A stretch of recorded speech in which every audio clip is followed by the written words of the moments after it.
கடவுளின் தேசம் என்று அழைக்கப்பட்ட கேரள மாநிலத்தில் அழகுக்கு அழகு சேர்க்கிற விதமா இருந்த வயநாடு இன்னைக்கு எங்கு பார்த்தாலும் அழகுறலா கேட்கிறது.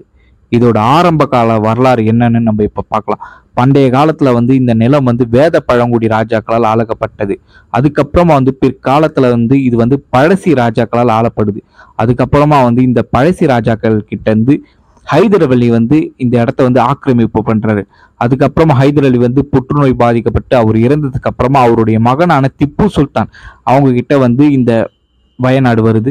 அதுக்கப்புறமா அவர் 1799 மைசூர் போர்ல தோல்வியை அடைஞ்சு இந்த இடத்த பிரிட்டிஷ்காரங்க அவங்க கைப்பற்றுறாங்க.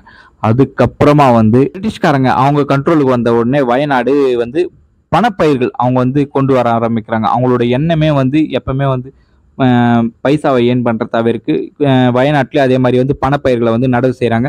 அங்க இருக்க காடு கொஞ்சம் கொஞ்சமா பிரிட்டிஷ்காரங்க அவங்க காலத்துல அழிக்கப்படுது.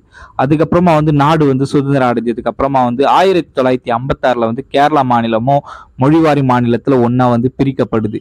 அதுக்கப்புறமா வயநாடு கண்ணூர் மாவட்டத்தின் ஒரு பகுதியா இருக்கு.